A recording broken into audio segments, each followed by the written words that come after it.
Navneet Chahal, partner with Bain Company, joins us now, and they're talking about a powerful report of how India is going to be strewn $1 trillion economy, or $1 trillion digital economy by 2030. So, Navneet, good morning. Thank you for joining us. India's current GDP is about 3 trillion. I'm just using that for benchmarking purposes.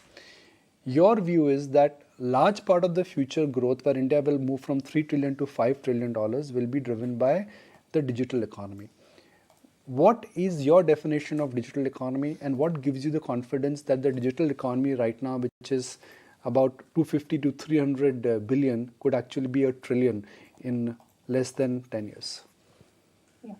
So, Nikun, we are defining the digital economy as sectors that are powered by the internet, largely consumer-facing sectors, but also includes any B2B e-commerce activity or SaaS. I think the reason we are very confident of this economy unlocking $1 trillion for the GDP is actually a confluence of three factors.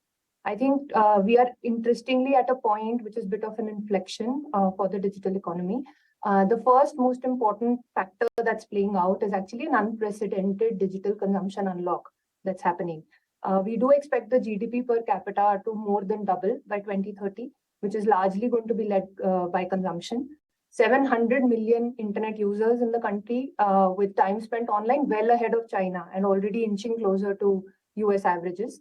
So in some senses, the Haath Mein smartphone is now accompanied by Jeb Mein Paisa, and I think that combination is what has led to a dramatic shift in online transactors. We define these as people who are not just online for consuming video content or browsing social media, but are actually making purchases online. This number was 10 to 15% 5 years ago. Of the total internet users in the country. We now have about 30 to 35% of the total internet users in the country, the 700 million I spoke about, who are now transacting online. So both these savvy digital Indian users are going to actually spend more online as they premiumize, as they get exposed to new products, new services. We also expect more penetration in the internet user base itself. So both of those coming together, I think, will truly unlock at least the B2C digital economy. The other factor that's also played a very critical role is India's stack. I think India's figured out a way to build large digital public goods at a very different scale from the rest of the world. UP has perhaps been the largest innovation of the last decade, perhaps globally.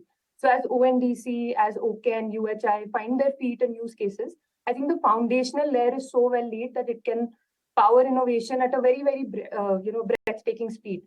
That is the second reason we believe that the digital economy will take off as never before. And the last aspect is actually the business ecosystem coming together and the role that businesses will play. With consumer demand lined up, with the foundational elements through India Stack coming through, I think all kinds of businesses are already making strides in building a digital core. We also believe it will be more inclusive phenomena, not just driven by the startups, for instance. The first generation of success stories there have definitely led to a more mature, wizened, measured startups ecosystem, and that will continue to thrive. But it has also spurred large traditional businesses to reinvent themselves. So when the sourcing and distribution advantages of these large players meets the technology backbone that they are able. I have a very basic, simple question. A lot of digital growth has taken care has happened in India largely because of the cost of capital. A Paytm or a Zomato would have not happened if the interest rates were so benign globally. Now we are in a very different regime. If interest rates are going to be normalizing, don't you think a lot of digital growth automatically could take a backseat, largely because there is no free money available in the world? We don't think so, actually. We believe, and we spoke to a bunch of investors as part of this work, the confidence on the India story continues to be, very, very high. And I think as we think about the availability of capital, there are two aspects maybe to keep in mind, right? The first is that we need to take a through cycle view of what we are looking at right now, which is the so-called funding crunch. And as the veterans in the system will tell you, both founders, investors alike, I think the greed fear cycles are a part and parcel of venture capital and startup world. So the big difference this time probably is just the magnitude of the cycle, given we are coming off the mother of all bull markets. Of course, a zero interest regime was bound to have produced some excesses, and some of those excesses are getting purged now. We've seen this, play out before. If you think about the financial crisis 15 years ago or the dot-com wave, In some senses, I think it doesn't change the overall trend line. There are world-class companies being built out of India. I think that will not change. And if you think about, for instance, even 2022 is down 30% from 2021 in terms of capital flows. 23 is likely to be further down. But we saw the same thing, for instance, happen in 2012 as well, when VC funding fell by a similar magnitude. But what do we remember of that phase if you think about it now? It also gave birth to Flipkart, many, a Myntra, Freecharge, and the likes. So in some senses, I think companies will be born that will actually now be in a resource-constrained environment, will probably innovate better, will have more robust fundamentals in terms of how they scale.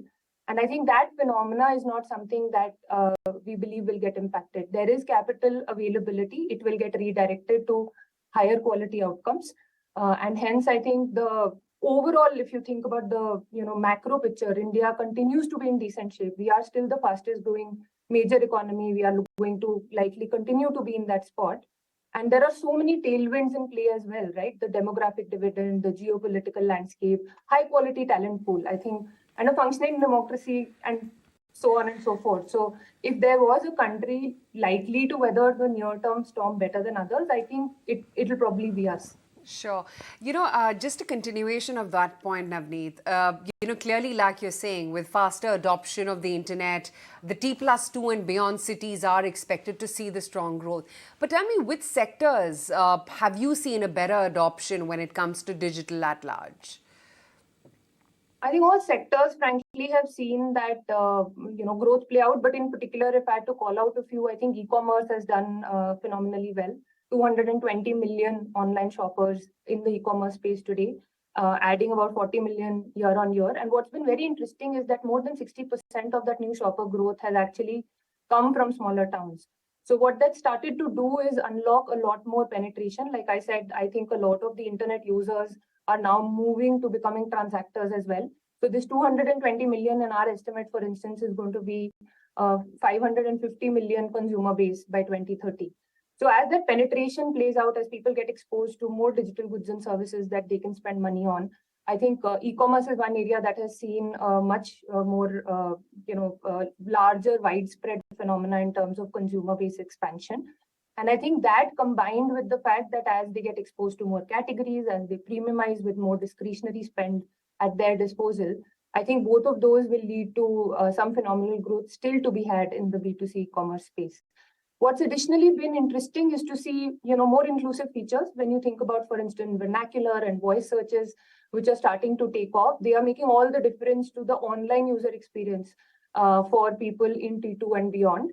And I think that is also further helping boost a lot more spend coming from those areas in these sectors. Online travel, for instance, is another one. I think there's been gradual recovery so far, but there is still a lot more that has to be had. It's one of the few sectors that has large penetration. 75 million flights booked last year online, 100 million hotel rooms booked online.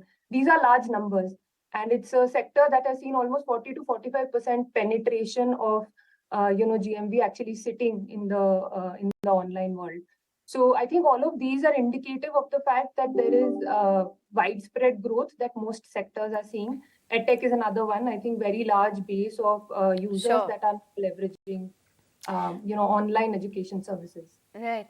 Navneet was interviewing Rajan Anandan over the weekend, and he said that the biggest disruptor, without a doubt, is going to be AI. And I just want to understand what your outlook is in terms of organization and startups really adopting to rewiring themselves to this. Is there going to be that fear as well of a replacement of jobs or roles to a certain extent?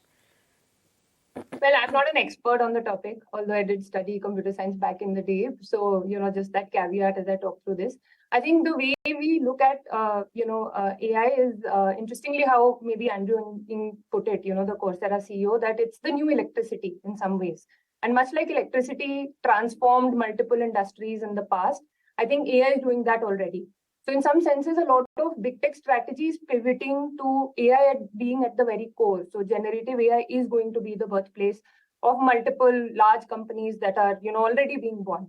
So in some senses, it's inevitable that it will change everything in most industries. So whether you're on the right side or the wrong side of that change depends entirely on how different companies will react to the change. For instance, there are companies already making use of AI to write code 5x faster and cheaper. And it may turn out differently and a lot more, positive in terms of the outcomes that they will see as a result.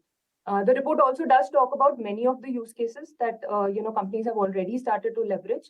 Customized recommendations, promotions, rewards are a whole host of, how do you optimize the consumer journey leveraging AI. Customer service is also fundamentally changing as well. So there's definitely a lot of thinking and innovation happening with AI at the core, and we will definitely see organizations reinventing themselves in light of this. All right, good to have you on board. Thanks so much for giving us a glimpse as to what the outlook is when it comes to digital India and the opportunities. Let's slip into a very quick